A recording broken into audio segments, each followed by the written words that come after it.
Bueno, arratsaldeon guztioi eta ongitorriak izan zaitezte 2021ko ekainaren 28ko udalbatzar hontara.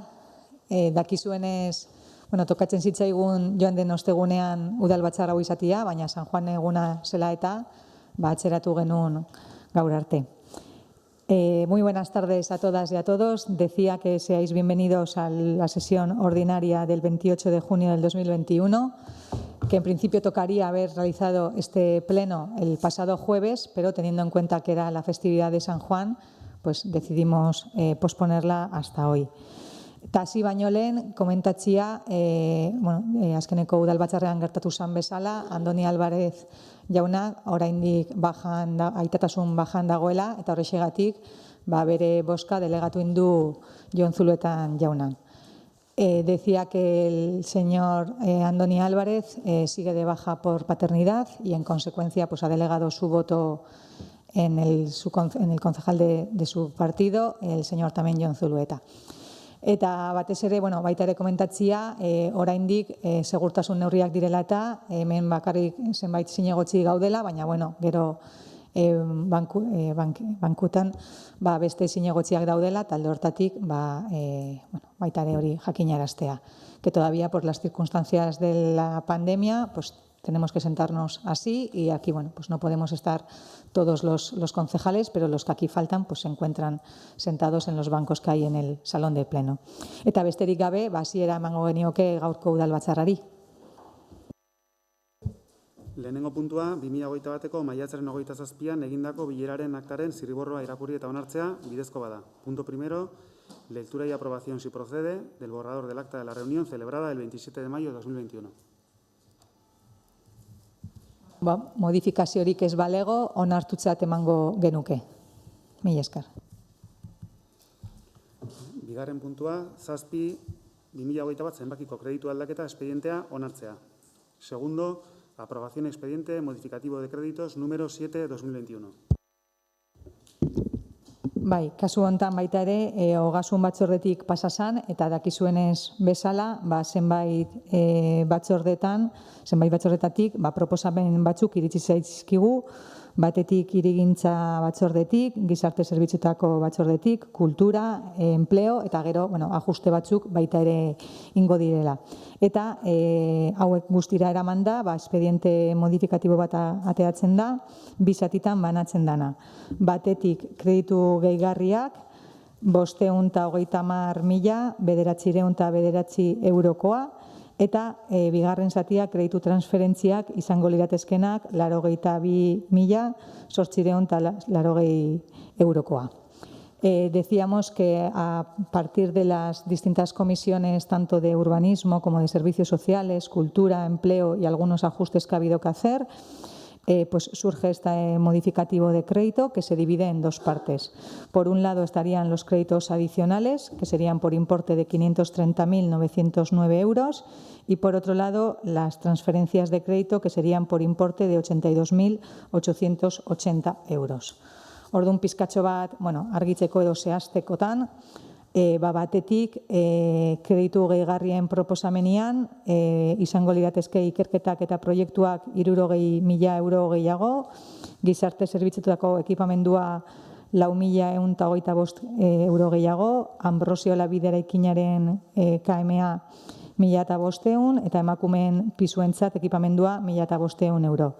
Decía que por concretar un poco las partidas de los créditos adicionales, estarían por un lado estudios y proyectos un aumento de 60.000 euros, en servicios sociales equipamiento 4.125 euros, en el edificio de Ambrosio Labide 1.500 y en los pisos, equipamiento para los pisos de las mujeres también 1.500 euros.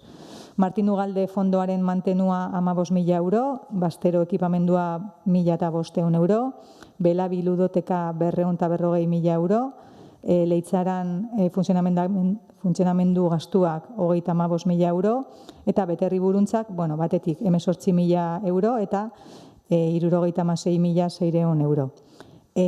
Por otro lado estarían el mantenimiento del Fondo Martín Ugalde 15.000 euros, equipamiento en Bastero 1.500, la ludoteca en Belabi 240.000, Leitzaran, los gastos de funcionamiento de Leitzaran, 35.000 euros. Y luego para Beterri Buruntza habría dos partidas, una de 18.359 y otra de 76.600 euros.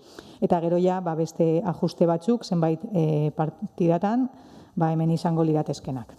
Eta bigarrenik, kreditu transferentzien proposamena, batetik auzo festatik 3.000 euro jetziko liratezke eta jungo liratezkenak Ondarreta Goitzoko ANPA zerbitzura eta zenbait ajuste ibilgailuekin eta mugituko liratezke dagoeneko partidak. En las transferencias de crédito, por un lado, habría una reducción de 3.000 euros en las fiestas de barrios que irían a Ondarreta Goitzoko, y luego ya unos ajustes con el tema de los vehículos municipales. Eta horiek izango liratezke proposatzen diren kreditu guztiak. Y eso serían las partidas que conllevarían la propuesta del expediente modificativo de crédito. Bai.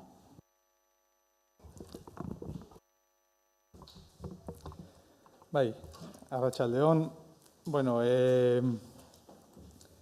Kreditu aldaketa honetan, nahiz eta bakarra bezala aurkeztu eta bozkatu, aipatu behar dugu bere barnean 9 proposamen ezberdin daudela. Hau da, 9, batzorde ezberdinetatik egindako 9 azalpen eta bozketa ezberdinetatik sortutako kreditu aldaketa badala. Honek zesan nahi du, azken plenotik, hau da, hilabete bat pasa denean, 9 aldaketa berri proposatu direla udaletxe honetan kreditu kontuekin. Honi gitu behartzaio, urtarrilaren 28an aurrekontua onartu genuenetik 5 pleno egin ditugula, eta 5 horietatik azken 3etan kreditu aldaketak ekarri direla, ez? Azken plenoan, maiatza bukaeran egin genuen horretan, gure kezka adierazi genuen, gure arrazoiak ere eman genituen, eta horretatik abiatuta idatzi bat erregistratu genuen udaletxe honetan, gauza ezberdinak eskatzen genuen, eta batetik 2021ko aurrekontuaren egoera reala zintzen azaltzen zuen txosten bat eskatzen genuen, eta bestetik ere, zein aurre ikusten zeuden jakinei genuen. Batez ere, iruditzen zegulako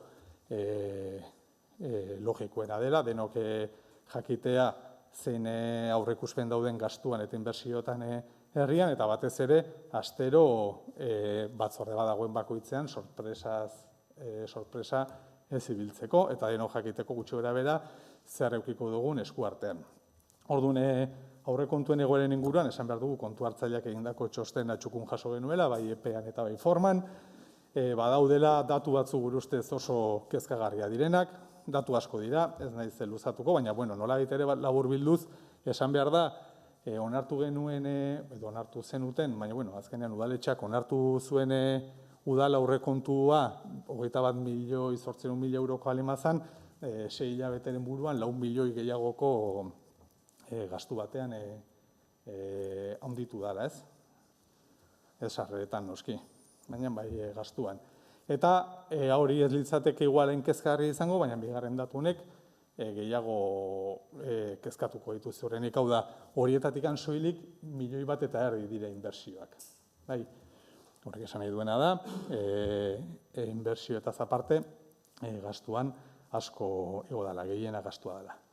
Gogoratu behar dugu ere, eta anekdota moduan, badakit ez duela ezer mugitzen hori, baina guri ebintzat handoingo lehen indar politikoari ez hitzegula utzi euro bakar bat mugitzen aurrekontuan. Hau errepikatuko dut, zaneko anekdotikoa izan daiteke, baina gure ustez esanguratsua da. Eta jadanik 4 milioi mugitu dira alde batetik bestera, ez? Osan ere oso ajustatuta eta aurrekontu bat ezinezkoa zen ezer mugitzea, ez hitzegun euro bakar bat mugitzen utzi, eta horien batean hankaz gora dago aurrekontu guztia, ez? Gure ustez kezkagarria da egoera batez ere udaleko aurrezkitik bizitzen ari garelako. Orduan, guri etzeguna oso zuzen iruditzen da, hau dena alde bakartasunez egitea udal gobernua egiten ari den moduan. argi dago gehiengo oso bat daukazutela hori egiteko, baina uste dut hemen lehen bestetan esan izan dugun bezala, orain arte egon diran konsensu batzuk eta adostasun maila handiko gauza batzutan, haustura bat eman da, alde bakartasunez funtzionatzeko eta erabakitzeko udalaren aurrezkia nola kudeatu behar denez, eta guk ez dugu hori konpartitzen. Beraz, kezkatuta gaude, kudeaketa eredu honekin, batzordez batzorde dokumentazio jasotzen ikusten dugulako zen aldaketa dauden eta ez daukagulako aurreikuspenik. Beraz, ez daukagu aurreikuspenik, parte hori ez diguzuelako pasa. Idatziz eskatu genuen txostena eta aurreikuspenen partea ez dezut eskatu. Beraz, gogorarazi nahi dizugu, epearen barruan zaudetela, uztailaren 7 arteko epea daukazutela, aurreikuspenen partea pasatzeko eta jakin nahi dugu, hemendik eta abenduak 31 bitarte, ze kreditu aldaketa gehiago aurreikusten dituzu, adibidez, lehengo astean, hurrengo plenorako ez daite ditxoen, baina beste 50.000 kulturako beste gauza batean, hurrengo asterako ikusiko dugu, ez? Orduan, hori dena jakin nahi dugu, eta uste dut eskubidea dugula jakiteko.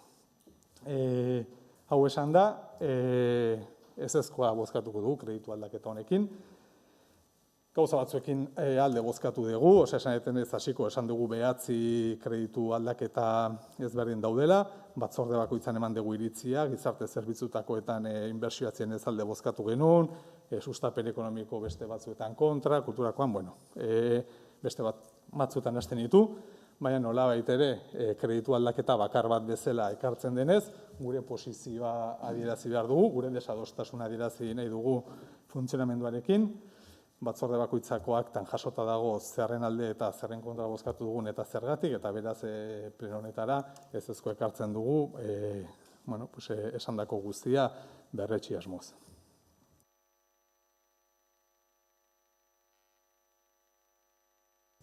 Arratsaldeon. Después de hablar yo ya poco deja, pero un poco estoy de acuerdo en la línea de lo que él marca, que se aprobaron unos presupuestos que nosotros aprobamos también, también dimos nuestro voto afirmativo, y sí que es verdad que se están cambiando partidas, sí que es verdad que hay partidas que por la situación puede ser previsible de que se cambien, pero hay otras que a lo mejor pues no las entendemos tal y como se está llevando a cabo la gestión. Sí que es verdad que no vamos a votar en contra, pues porque hay cosas que tampoco queremos bloquear, que no se bloquee de ninguna manera porque tenéis mayoría, pero en un momento dado, para que quede también patente que estamos de acuerdo, como hay cosas de servicios sociales que evidentemente son necesarias, pero nos vamos a abstener porque, lo hemos venido diciendo en todas las comisiones, no compartimos la forma en la que se están haciendo las cosas. Desde el principio hemos empezado con errores humanos que los tenemos cualquiera, pues que tú tengas una previsión y luego por lo que sea otra, pero es que al final ya esto error humano ya no es, porque ya es repetidamente y sí que es verdad que al final no sabemos, ahora por ejemplo la sensación nuestra como grupo es que no sabemos el presupuesto que aprobamos, así como había unas partidas que iban a ir del remanente, que es lógico que se saque del remanente. Hay otras que se están haciendo modificaciones de crédito continuamente y no entendemos tampoco muy bien por qué. Estamos un poco como diciendo, hemos aprobado un presupuesto, que estábamos de acuerdo, pero ahora ese presupuesto ya no es el que era. Es un poco lo que venimos diciendo siempre, pero vamos a abstenernos.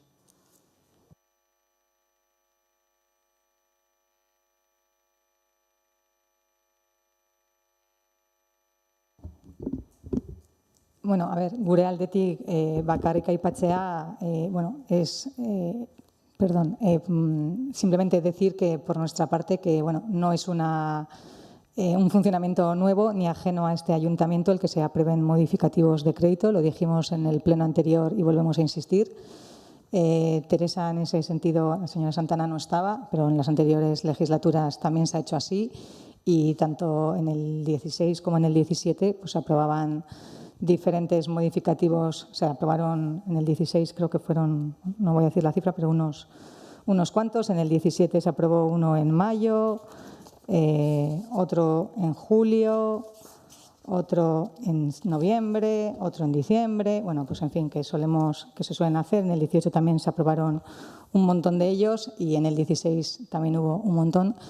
Hasta donde nosotros sabemos es una fórmula que es legal, que se puede hacer, que de hecho en todos los ayuntamientos se hace y que en ese sentido, pues bueno, nosotros en la medida que desde los departamentos nos vayan diciendo que pueden cubrir algunas de las proyectos que tenemos previstos ejecutar y nos digan que lo ven viable para hacer, pues lógicamente traeremos los modificativos de crédito para proponerlos y que en la medida de lo posible pues se hagan a lo largo del 2021, que entiendo que como todos queremos que es lo mejor para que se hagan cosas en Andoain, pues la forma de hacerlo y de ejecutarlo pues es precisamente invirtiendo. Como todos muy bien sabemos, cuando se aprobaron los presupuestos teníamos un tope. En el año 2020 no se pudieron ejecutar muchas de las cosas que este equipo de gobierno tenía previstas y en la medida, eso se ha demostrado con el remanente que ha quedado, porque se ha visto que efectivamente pues muchas de esos proyectos no se pudieron llevar a cabo. Por eso también actualmente el remanente era tan alto y nos permite, lógicamente, poder ejecutarlo a lo largo del 2021. Ez dakit, zertxobait gehiago komentatuko nahiko zenuketen. Batez ere, bueno, pasatzen gea azken aurreko puntura, oposizioari edo aurreko agintaldiko kontrol sesiora, baina gauzak alderatu daitezke bagenekin, osea, horrelako debatean sartuko ginatekela, baina, bueno, egoerak alderatze ere uste dute ez duela gehi laguntzen, egoera ekonomikoak ez direlako berberak, orduko akordioa gainera asera-aseratikan aurrekontu onartu zen publikoki hau izango da aurrekontua eta ondoren inbertsio guztia hauen zerrenda bere kopuruekin. Esan nahi dute kreditu aldaketa horiek egingo zirela zinepetan egingo ziren denak genituen eskura, bai akordioetan parte hartu zuten alderdia zeintzuk parte hartu nahi izan ez zutena. Bueno, esan dute guzti hori publikoa zen eta nabaria zen, argia zen. Hemen kontrakoa gertatu eta zuk aipatu dituzun datetan ere, inbertsioak egiteko fetxa batzuk ematen dira hor, ekaina uztailaren inguruan ziurrenik eta ondoren urte bukerako ajusteak egiteko partida bukatzen dira. Hemen arazoa da gaudela ekainean eta jadanik begira non gauden, alkate anderea, uste dute egoera alderatzea nahiko ez dala gauza bera, apirila, maiatza, ekainan, 3 pleno jarraian, astero, 9-10 kreditu aldaketa, uste dut hori ez dala oso bideragarria. Ez da oso bideragarria, batez ere, lehen esan duenagatikan, esan zalako aurrekontua ajustatua zudet, ezin dela partida mugitu, eta partidaia guztiak ia aldatu dituzue. Guk proposatu genitun partidatzuk aldatzea ezin da ikutu. Ondoren zuek ikuitzen dezute, eta hortik kendu bestera eramateko kotxeekin berdin. Kotxeak esaten da, kotxe elektrikoak erosiko dira, apuesta por las energías renovables, sustitución de vehículos, y luego resulta que no es sustitución de vehículos, porque los coches de diésel van a pasar a otros departamentos, por lo tanto, se aumenta más el gasto. Ahora vamos a tener, no es que vamos a sustituir coches eléctricos por los diésel, sino que vamos a comprar coches eléctricos y los diésel van a pasar a otros departamentos. Bueno, egiten ari zareten gauza guztiak, dia zuek modu alde bakar batez erabakitakoak, beste inork ez du parte hartzen zuen eztabaidan, zuen hausnarketetan eta erabakigunetan eta gutxiago, eta gu funtzionatzen ari gara bezala. EPEaren barruan jasotzen dugu, daukagu 2 egun irakurtzeko edo 160 orrialdeko pliego bat, edo 10 orrialdeko kreditu aldaketa, baina guztiekin berdin funtzionatzen gara. Horrela oso zaila da behar bezala aritzea. Uste dut egoerak alderatzea ez dula ezertarako laguntzen. Hemen aurrekontuat onartu zen, eta jadanik aurrekontu honek ez dauka zer ikusik onartu zanekin. Eta hau etzan esan, hemen esan zen, partiak hauek dira, eta gero daude partia batzuk 10 eurokoak inbertsiotarako. Baina 10 euroko horiek ikutu dira batzuk, baina beste batzuk kopurua zituztenak ere.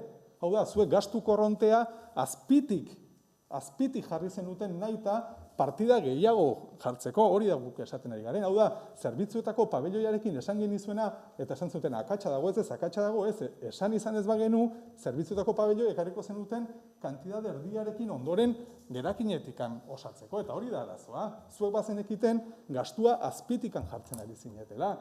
ondoren osatzeko, eta hori ez dago ondo egina. Hori da esan nahi dugune alderaketa. Gauza bada aurrekontua hau da, eta ondoren egingo ditugu inbertsioak daukagun eraginetik, baina hemen beste formula bat erabili da. Eta orduan gu gure desadostasuna litera azaldu behar dugu. Ez dago ondo egina, hau ez da kudeaketa on bat, eta uste dute nastea legala, noski legala dela, faltatzena, bestela badauzkagu hemen zerbitzu juridikoak hori garazteko, baina legala dena guztia ez du esan kudeaketa ona denik.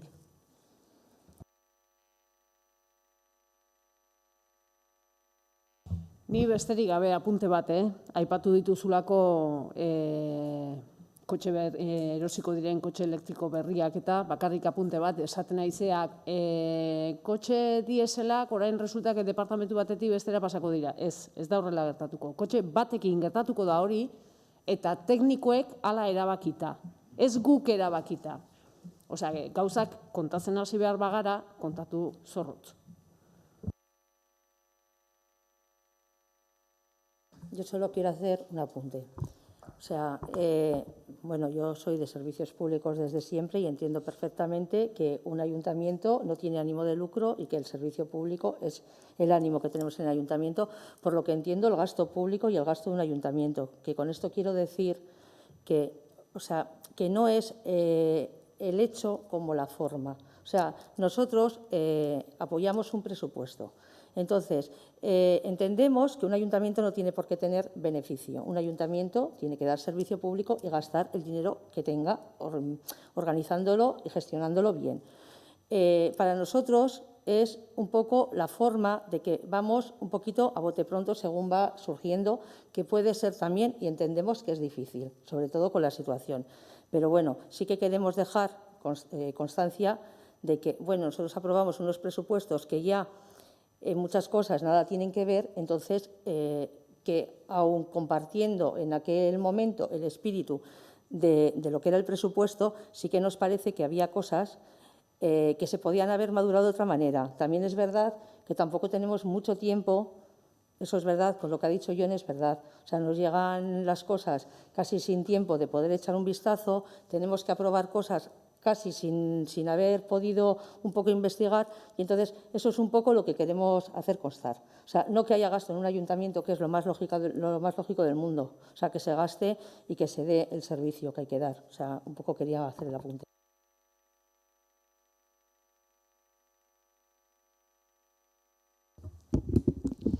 Interbentziorik gehiagoz balego, jarriko genuke orduan gaia mozkatzera, aldekoak.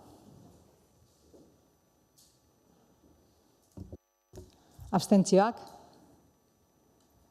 kontrakoak.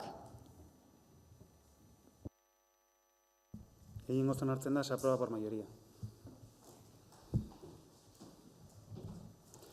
Hirugarren puntua, LGTBIQ arrotasunaren nazioarteko egunaren adierazpen instituzionalaren irakurketa. Tercero, lectura de la Declaración Institucional del Día Internacional del Orgullo LGTBIQ.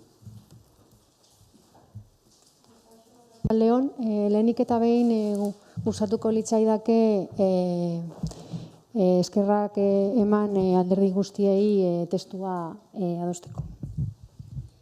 Ekainaren 28 honetan beste urte batez euskal gizartearen aurrean eskubideak eta bizikidetza aldarrikatzen ditugu aniztasunetik abiatuta.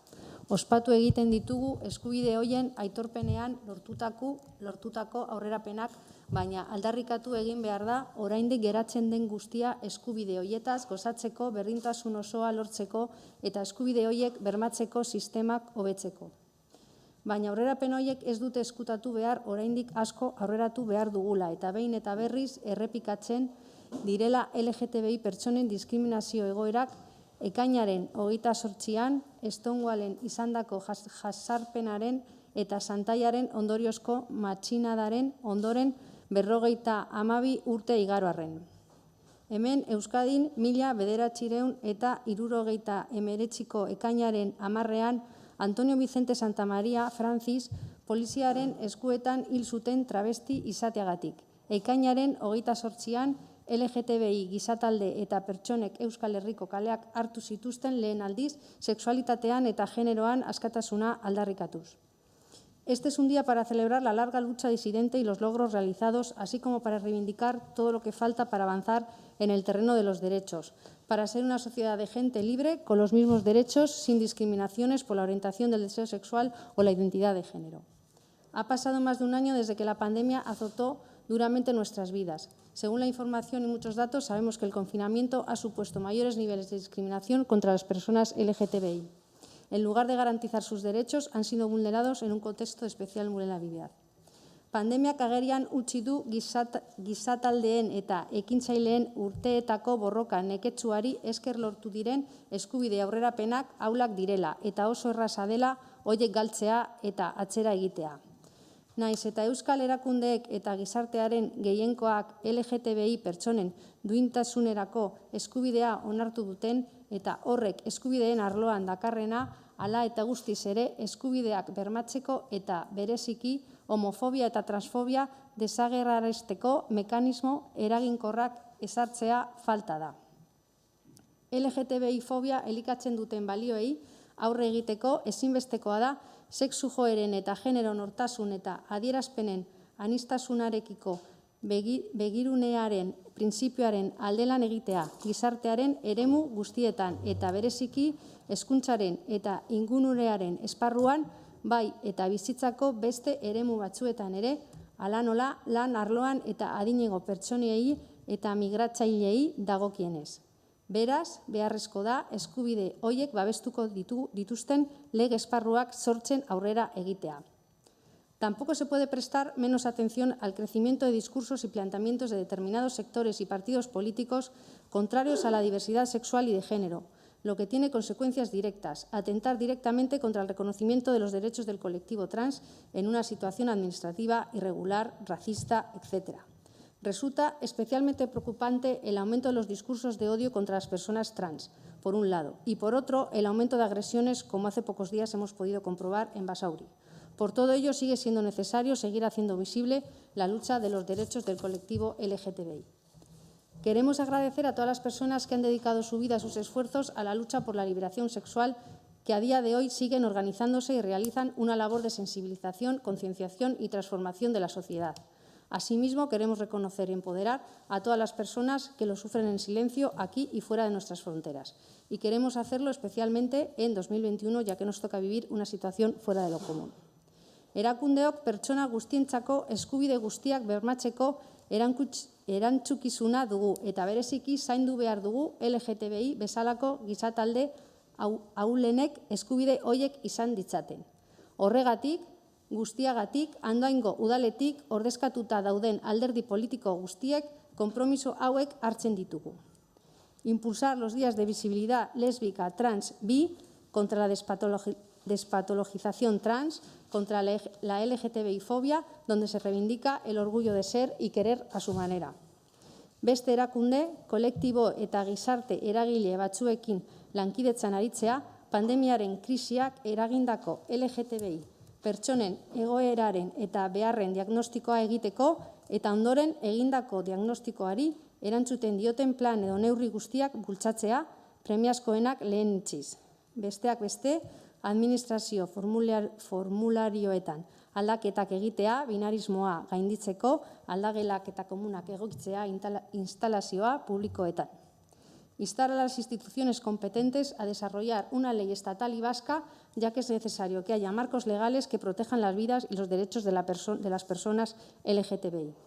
Andoaingo herritarrekin batera, LGTBI pertsonek berdintasunean bizitzeko duten eskubidearen alde modu irekian eta publikoan agertzea. Eguneroko bizitzan sexu joeren eta genero nortasun eta adierazpenen aniztasunarekiko dugun konpromisoa areagotzeko eta beren oinarrizko eskubideen aurkako edozein diskriminazio edo indarkeria adierazpen baztertzea. Es por todo ello que queremos animar a la ciudadanía a aprovechar este día para celebrar todos los avances que estamos consiguiendo a favor de la liberación sexual, sin olvidar que es labor de toda la sociedad no bajar la guardia, seguir luchando por ello y garantizar que todas las personas puedan vivir y expresarse en libertad. 2021 honetan harrotasuna ospatuko dugu COVID-19 izurritearen ondorioz ezarritako osasun segurtasunak berezkoak dituen murrizketekin. Izan ere, erakundeak erantzukizunez ari dira beren deialdian, baina ez digute kendu behar aldarrikatze bultzada eta ikusgarritasun alerik ere beren aldarrikapenekiko laguntzan eta konpromisoan.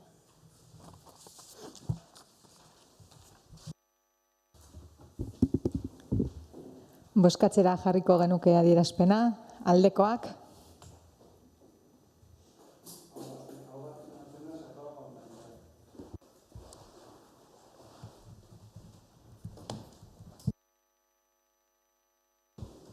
Laugarren puntua, ebazpenen berri ematea, zehazki 2021/901 zenbakidunetik 2021/1103 zenbakidunera. Cuarto, dar cuenta de las resoluciones comprendidas entre la número 2021-901 y la número 2021-1103.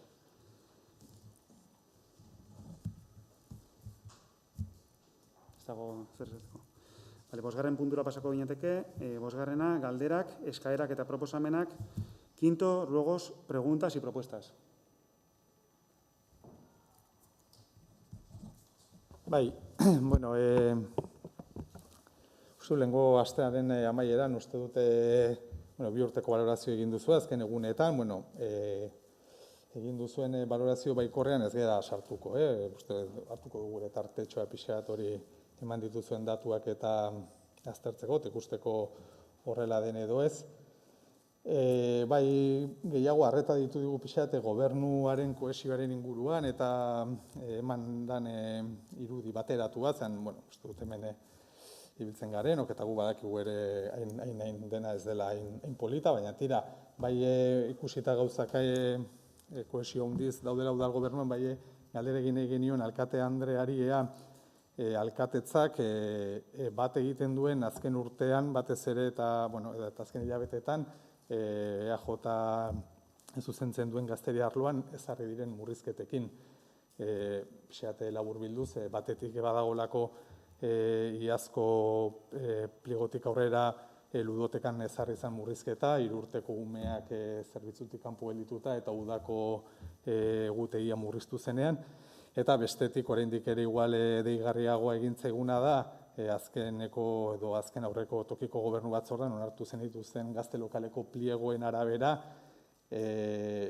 batez ere kontutan hartuta langile kopuru asko jaitsiko dela, beraz zerbitzu ere, bestela oso zaila da, bestela horrek esan edu aurretik gehin dimentsionatutako zerbitzu bat zela, eta batez ere, azken 20 urteetan erreferente izandako langileak ere kanpoan geldituko dela titulazio eskaeran egin den aldaketekin. Eta jakin genuen, alkatetzatik hau babesten den batez ere gazteria arloari agintaldi hasian eman ez zitzaion bultzadagatik. Bueno, entendemos que eso lógicamente se ha tratado en el Departamento de Empleo. Creo que allí se dieron las explicaciones técnicas oportunas de por qué se hacían, se definían así los pliegos correspondientes. Es verdad que para nuestra sorpresa también, porque preveíamos que iba a haber algunas cuestiones, sobre todo con el tema de las peticiones de las formaciones que se hacían, pero entendemos que, como todas las cuestiones que se hacen, vienen con unos informes técnicos correspondientes que avalan y justifican por qué se cambian esas medidas y, en principio, son los técnicos los que elaboran los informes y los que proponen hacerlo así. Hasta donde nosotros sabemos, se preguntó en la comisión, que además creo que ustedes mismos preguntaron por algunos de esos cambios, y hasta donde también sé yo, porque yo no suelo acudir a esas comisiones de empleo, pero el apartado técnico, o en este caso el técnico de empleo correspondiente, les dio todas las explicaciones oportunas. Desde luego, nosotros, en ese sentido, lógicamente, siempre vamos a respetar las propuestas que hacen los técnicos y, en este caso fue el departamento correspondiente el que decidió llevarlas así a comisión. Bueno, a ver, pixate esplikatzearen funtzionamendua, esan dute hemen gaudenok herriak hautatu gaitu erabaki politikok hartzeko. Esan dute teknikariek egiten dutena da politikariek, kasu honetan agintean dauden horiek, egin nahi dutenari soporte teknikoa ematen dio. Nolabait ere, bestelakoa zuk irudikatzen ari zaren funtzionamendu hori da teknokrazia bat, hau da teknikoak proposatzen du eta erabakitzen du, eta guk nolabait ere horren fede ematen dugu ez da hori, eta ondoin darrei lasaitu nahiko nieke gauzak ez direla horrela. Hemen daude irizpide politiko batzuk, eta teknikoek esaten dute bai egin dezakezu edo ez, baina irizpidea politikoa da. Beraz, norbaitek aldaketa proposatu baldin baditu pentsatzen dut, izango zalau, udal gobernu honek ikusi duelako zerbitzu horretan aldaketak eman behar zirela. Eta teknikoek proposatu baldin badute izango zen, nolabait ere, politikoek egoki ikusi dituzuelako aldaketa horiek. Nolabait ere, esplikatzearen.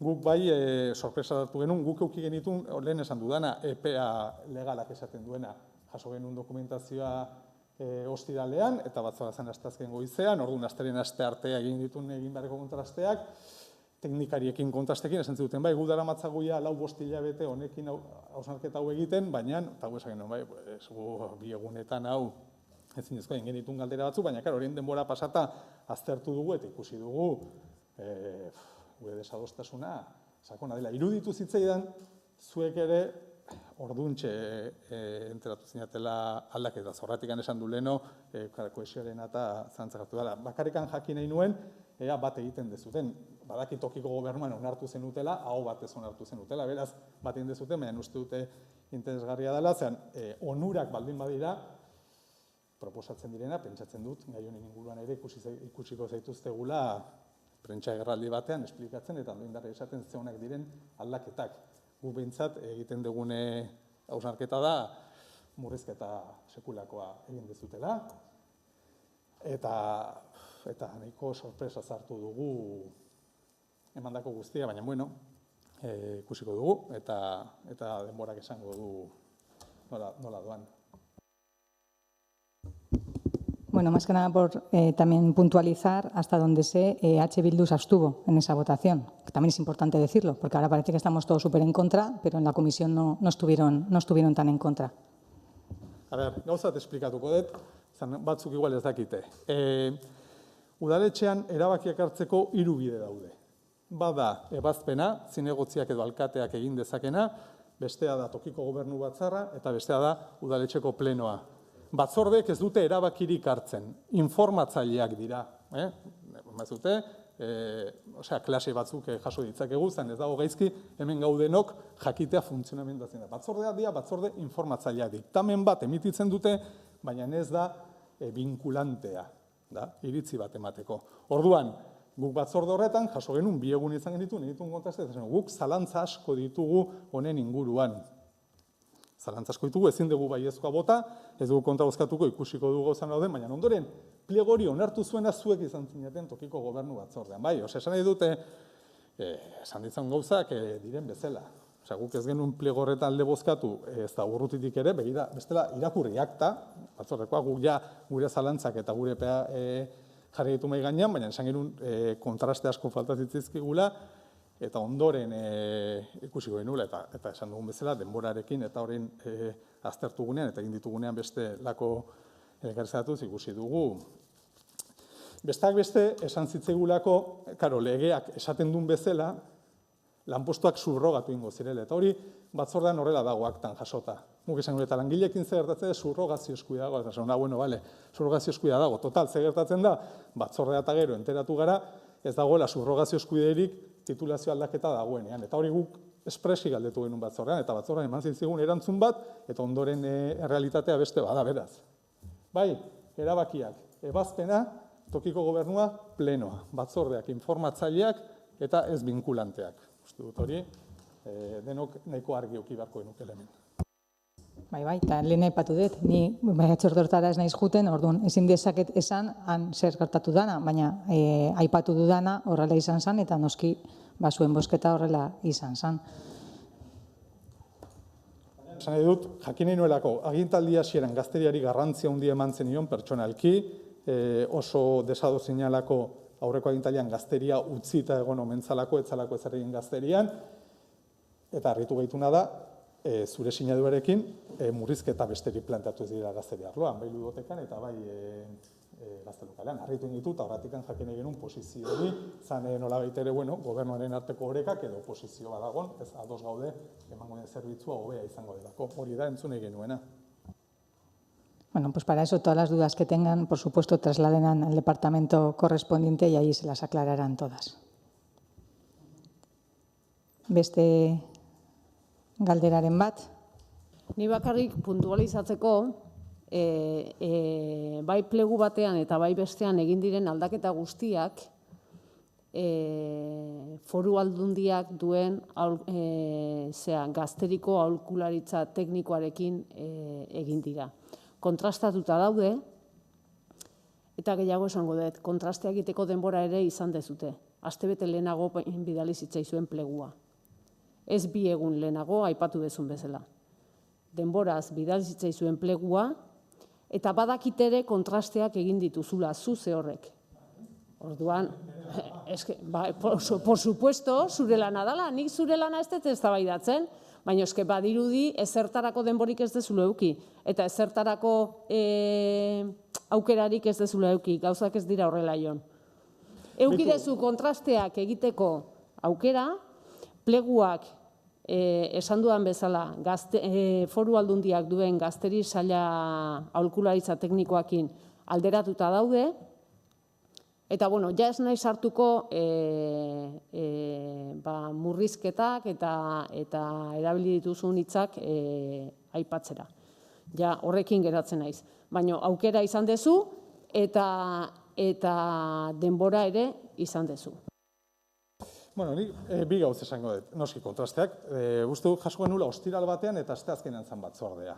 Uste dut epeak horiek izan zirela.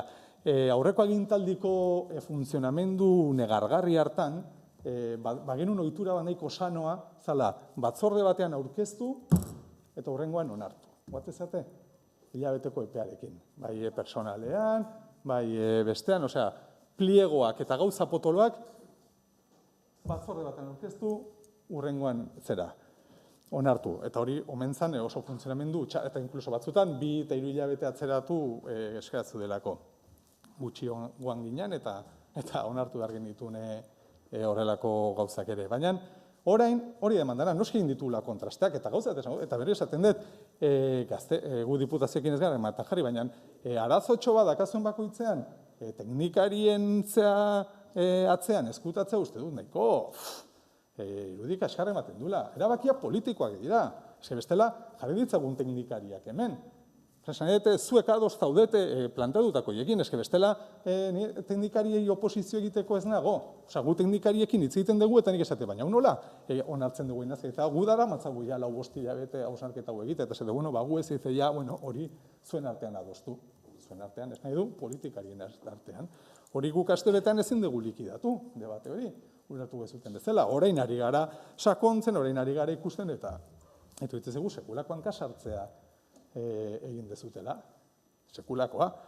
Zaite gaztematikako irizpideak izango direnak, baina handoin ezagutzen duguna gu gara, ez diputazioko teknikariak, eta gu gara esan behar duguna, irizpide hauek onaino, baina gazte lokalak dauka ibilbide hau, eta onaino egin behar dugu, onaino ez, zer egokitu eta zer ez, baina uste dut egin dan izan da, eta orduan, orain estu baldin mazaudete, hori gauza da, baina mesedez ez ezkutatu teknikarien atzean, zen uste dut horrek ez dula batere laguntzen pleno honetako irudiari.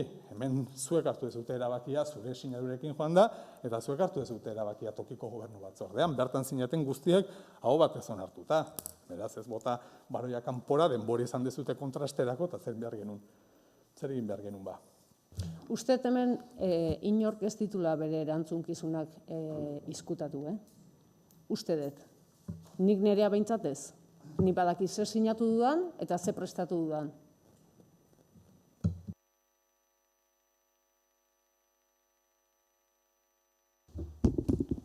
Galdera gehiagorik ez balego, bukatutzat emango genuke gaurko udalbatzarra, eta, hilabetero egiten dugun bezalaxe, bi aipamen. Batetik Uztaileko udalbatzarra esatia aurreratuko degula, eta Uztailaren 22an ingo dala, gero ja, zenbait teknikarien eta zinegotzien oporrak direla tartean. Eta bigarrenik, oraindik COVID-19 presentzia dakagu, orduan alde hortatik berriro eskatzen dugu zuhurtziaz eta arduraz jokatzeko. Azken asteburutan ikusi da Mallorcan zer gertatu dana, eta alde hortatik baita ere herritar guztiei eskatzea zuhurtziaz eta arduraz jokatzeko. Decía que ya no hay más preguntas, con lo cual vamos a dar por finalizado el pleno, pero no sin antes comentar dos cuestiones. La primera, que el pleno de julio será el día 22, que lo adelantaremos, como se hace anualmente, y luego pues que tengamos todavía mucha precaución y cuidado, porque pues todavía el COVID está muy presente y, como se ha podido ver en el último fin de semana en Mallorca, pues todavía hay muchas cosas que tenemos que actuar con mucha precaución, y en ese sentido pues pedirle a toda la ciudadanía también que actúen con prudencia y responsabilidad. Mila esker guztiei.